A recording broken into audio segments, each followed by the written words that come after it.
dear beloved, Boss Mike Cervera.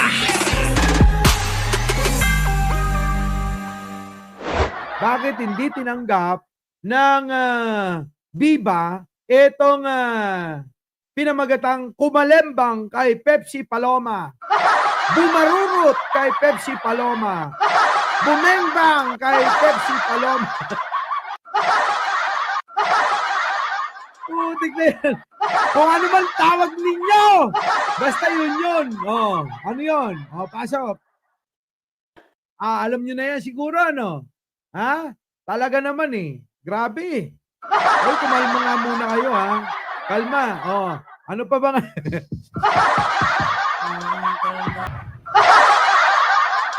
Ano?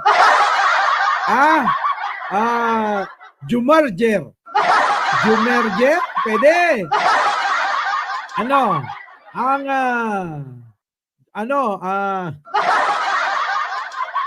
Sa Ilocano eh.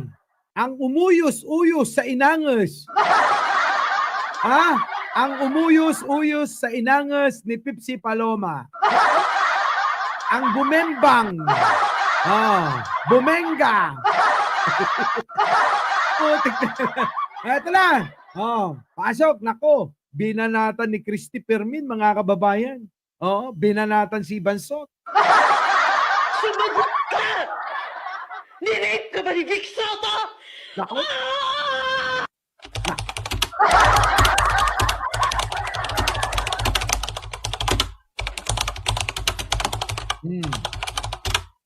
Walang respeto. Nako, walang respeto. Tingnan nyo, pakinggan ninyo ha. Ang pambansang chismosa ng Pilipinas, wala nang iba kundi dito, si Christy Fermin. Ano yun? Ako, ang tingin ko kay Direk Daryl Yap ay isang witty director. Natutuwa ako sa kanyang mga atake paminsan-minsan. Pero this time, hindi mo ako kasama sa gusto mong palabasin. Ano? Oh, yari ka! Hoy! Hoy! Di ka raw kasali. Hindi daw siya sasama dito. Ang gusto mo, Direk Daryl, ang wasakin si Bossing Vic Soto dahil sa tagumpay ng The Kingdom? Ano? Baka naman sumasakay lang. Nanay Christy, baka sumasakay lang si Sotban. Dahil nga, kumita sa takilya yung kanyang palabas. Di ba?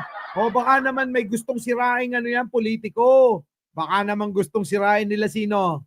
Si Tito Soto dahil kita nyo naman mga kababayan nando doon na sa malapit sa number 1 At hindi nyo ba napansin mga kababayan, sabay na sabay yung pagpapalabas ng mga propaganda nila sa mga nangungunang senador.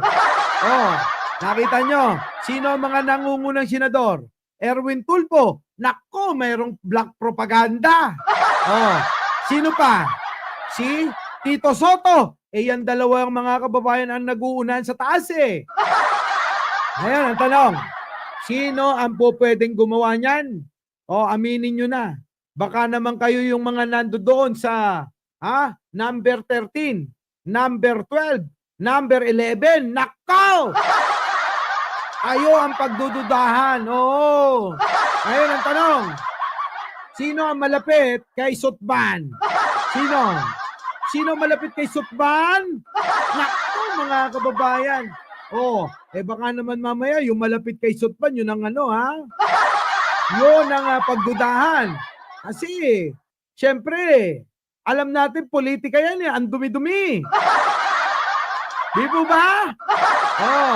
Tama lahat ng pasok sa mga malaking issue. Ako, mga kababayan. So alam nyo na. Di ba? Tuloy. Ang gusto mo, ang wasakin din ang nalalapit na pagkandidato ni dating Senate President Tito Soto? Ako yan na nga sinasabi. Di ba? Baka naman may bumubulong. Baka naman mayroong pumupondo. Ang tanong kung papayag ba? Sino? Papayag ba ang mga Soto na ipalabas yung yung pelikula na yan? Kasi mga kababayan, ako ha, opinyon ko lang. Opinyon ko. Ito bang pelikula na ito ay may twist ba ito? Alam niyo yung twist? Ito bang pelikula na to ay twist para linisin na ang pangalan ni Tito Vic and Joey? Oh, mawawakasan na ang agam-agam ng lahat ng mga Pilipino patungkol sa istorya na yan. Pero alam nyo mga kababayan, matagal nang nawakasan yan eh. Yung mga iba dyan na mga lumalabas, propaganda na lang eh.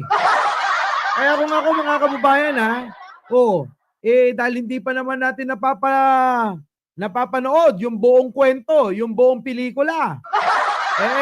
Tignan natin mga kababayan, kung lilinisin mo ba, Sotban, etong TBJ, matatapos na ang kwento na yan, magkakaroon na ng liwanag sa mga agam-agam ng isipan ng maraming Pilipino. Kasi kung ang mangyayari ay maninira ka lang ng mga tao, nako, delikado ka dyan. Delikado. Di po ba mga kababayan? Kasi nakakapagtaka. Bakit sabay na merong ganitong issue ang mga nangunguna sa pagkasenador sa susunod na halalan sa Mayo? Kaya mo to pinalulutang, ang wasakin mo rin ang imahe ni Joey De Leon. Ano ang gusto mong palabasin dito? At ikaw pa siguro ang isa sa pinakahuli na maaaring maglatag ng kwento ni Pepsi Paloma. Kahit pa magkababayan kayo sa Olongapo, wala kang alam. Ano ang sabi ko sa... Magkakababayan kami. Nanay Christy. Sa mga hindi nakakalam, taga Olongapo rin ako ha. Alam ni Jinkoy yan. Alam nyo naman ako, NPA ako. Wala akong permanenteng address. Sa mga taga-Olongapo, maraming nakakakilala sa akin dyan. Shout out sa lahat ng mga taga-Olongapo! Diba? Birador Pekwa! Putris ka! Diba? Sa'yo, bakit kailangan mo pa itong gawin? Ano ang iyong layunin? Kasi ganito, pinag-usapan to. Oo, pinag-usapan, pero ang tanong, pinaniwalaan ba? Kwento, meron po yung limitasyon. Huwag namang magsulat ng kwento ng dahil lamang sa personal na kagustuhan at atake. Meron tayong tinatawag na respeto sa ating kapwa. Dapat, nandoon pa rin yun. Hindi nawa. Alam niyo mga kababayan, basta mga DDS talaga, no? Wala kayong aasahan na matino. Di ba? Wala. Matindi ito. Ewan ko. Matindi talaga yan. Biruin ninyo. Yung unang-una pa lang na banat mga kababayan Sumagot ka! Nirape ka ba ni Vic Soto? Kita nyo? Sumagot ka. Niyut-yut ka ba ni Vic Soto? Sabi. Binembang ka ba ni Vic Soto? Sabi. Kababayan naman. Di ba? Inulusot ba ni Vic Soto? Utik na yan, mga kababayan. Di ba? Batangga po tayo. Sino mga Batangga po dyan? Utik na yan. Pagka yung mga Batangga po, tinanong ko kayo ng isang lugar dyan, hindi nyo nasagot. Hindi kayo hindi kayo mga Batangga po. Ganun yung mga kababayan.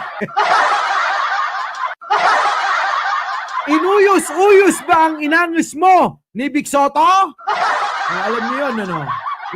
Inuyos-uyos. Kita nyo, no? Grabe.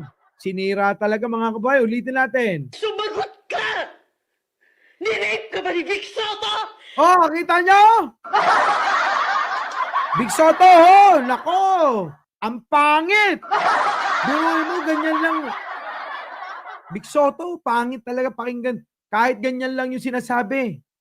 Kahit hindi pa tapos yung pelikula. Ang pangit na ng tingin sa inyo eh. Parang parang ako gusto ko na tuloy maniwala na totoo eh. Hindi lang ako, marami pa yung mga kaibigan ko. Parang sinasabi, ganyan talaga, baka totoo yan. Oo, kung ako kay Big Soto, nako, gumawa ka ng aksyon. Hindi naman sinusulsulan kita. Binibigay ko lang yung opinion ko. Oy, Tito Soto, bata niyo ako. Ako, biruin ninyo. Sabi ganito, Sumagot ka! Nirape ka ba ni Vic Soto? Nako! Kita nyo, mga Tito Vic and Joey. Ang pangit. Tinuin nyo, no? Pero nyo, ganyan yung mga linyahan. Payag ba kayo? Sumagot ka!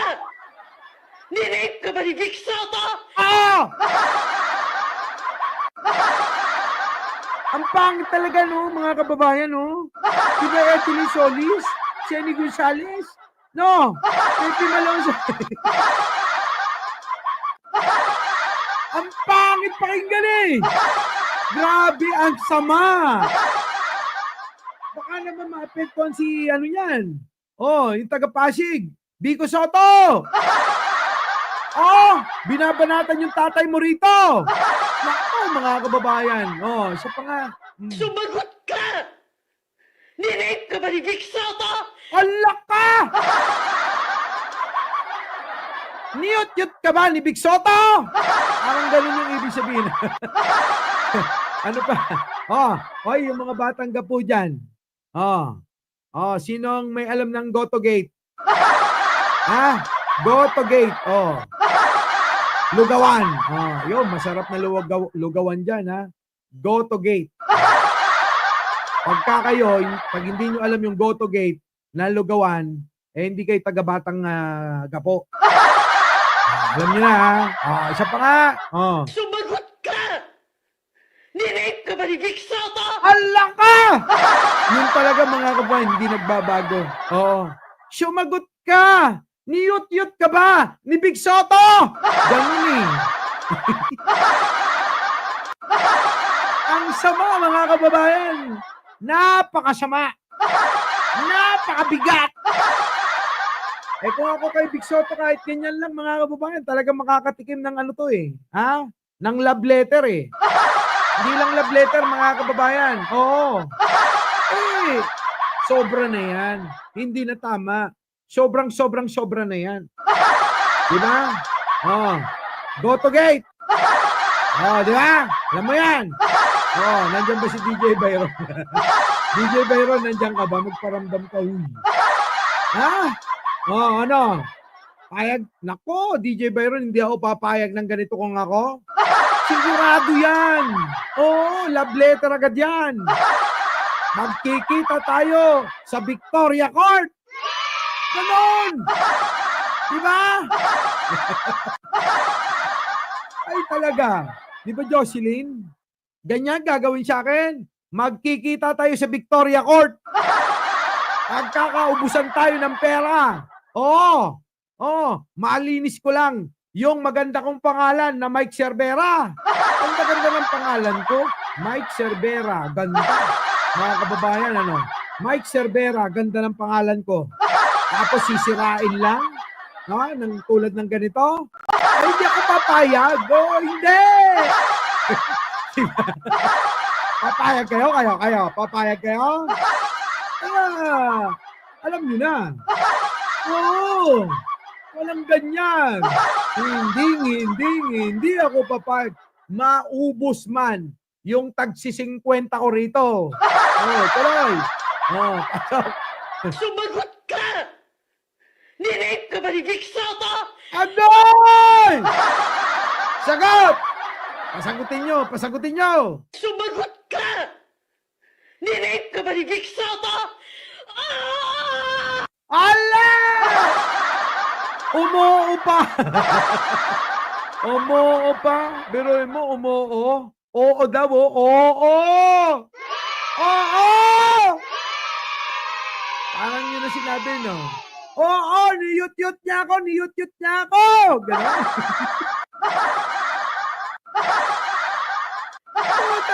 Mga kababayan! Sabi,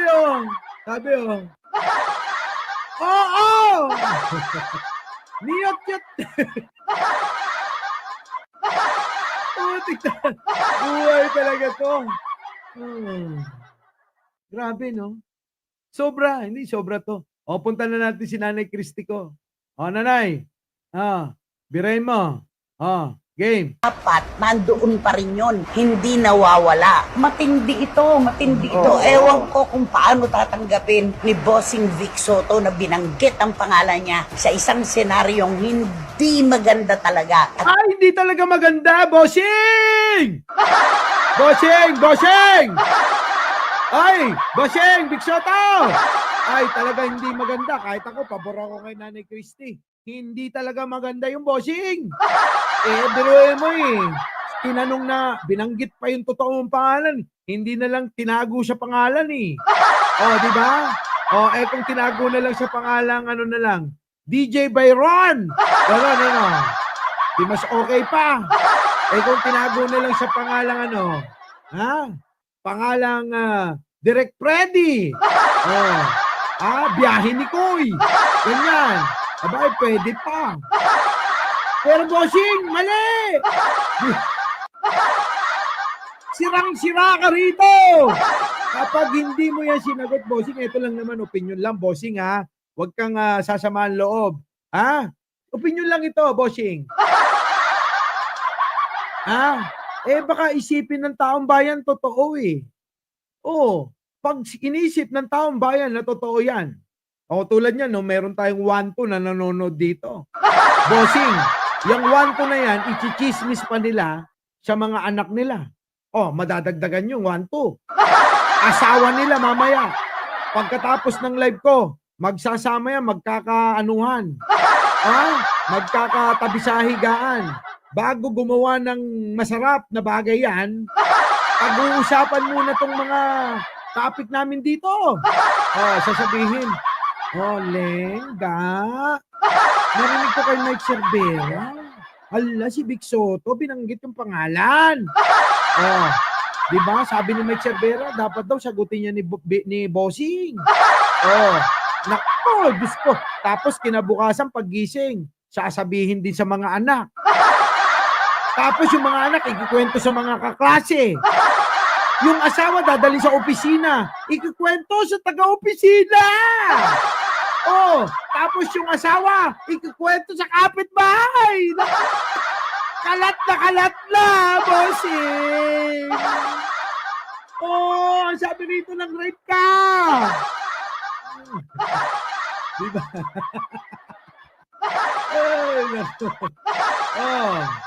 Yung kapitbahay, ikikwento rin sa asawa.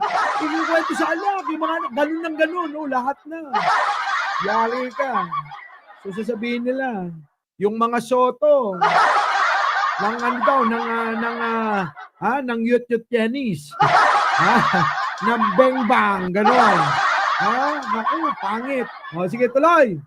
makawawasak sa kanyang pangalan kung paniniwalaan. Sa akin, yung respeto sa ating kapwa. Okay lang, director ka, gumagawa ka ng mga pelikula, sumusulat ka. Pero sana, yung linya ng respeto sa kapwa, huwag mo namang kalilimutan. Yun lang naman yun di ba?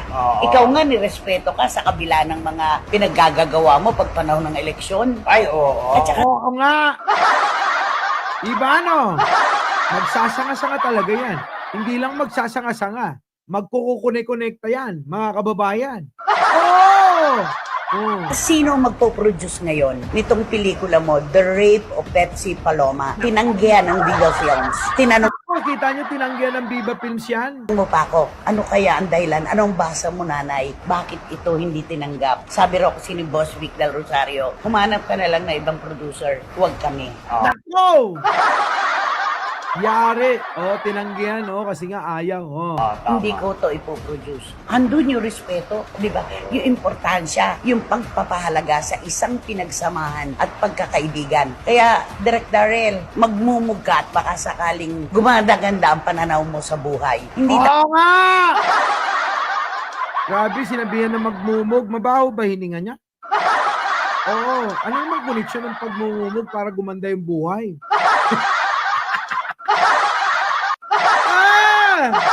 Di ba? Ako hindi magchichismis. Kahit kanino, kasi hindi naman ako naniniwala. Sabi ni Lilia, ako,